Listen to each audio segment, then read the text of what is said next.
مساء الخير على متابعينا من قناة أكلك من فوق سطح بيتك. ازيكم يا مربين؟ النهاردة جاي أتكلم معاكم عن مشكلة خطيرة بتواجه أي حد بيربي البط، وهي مشكلة الافتراس. تلاقي البط فجأة يبدأ يعض في ريش بعضه أو يسحب الدم من أي جرح صغير ظاهر قدامه. ساعتها الموقف ده يلم معاك لكارثة ويؤدي معاك للوفاة وخسائر احنا في غنى عنها.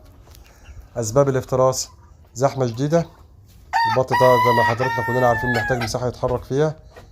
تاني حاجة ودي أهم حاجة اللي هي نقص التغذية، خصوصا البروتين والأملاح. تالت حاجة لو الإضاءة شديدة زيادة عن اللزوم، النور القوي يخلي البط يركز على أي نقطة دم. رابع حاجة لو المساحة اللي موجودة عندك ضيقة أو صغيرة بالنسبة لعدد القطيع اللي معاك، تخلي الحركة قليلة أو المية عندك مش كافية، يبدأ يتصرف معاك البط غلط. يبقى الحل إيه؟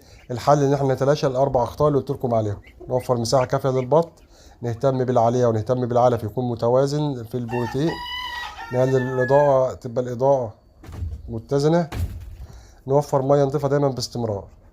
بكده هتلاقي البط عندك هادي وصحي ومفيش أي مشاكل أو افتراس ولا خسائر. افتكر دايما البط محتاج رعاية صحية وتوازن، أي إهمال بسيط يسبب لك خسائر كبيرة. خليك دايما فاهم وتربي بطك صح. يبقى أهم مشكلة عندنا زي ما قلت لحضراتكم، زي ما حضراتكم شايفين كده المنظر قدامكم، هو ده الافتراس. أهم مشكلة عشان تمنعها ودي الأساسية العالية المتزنة. حضرتك اهتم بنسبة البروتين زي ما اتكلمنا فيها قبل سابق.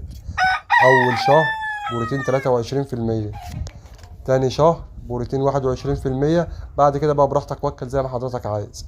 أسس صح، ما تخافش بعد كده من أي مرض. ما تنسوش تفعلوا الجرس، تشتركوا في القناة عشان يصل كل جديد. أي استفسار أي شيء حضرتك محتاجه اكتب لي في الكومنتات وأنا تحت أمرك. سلام عليكم.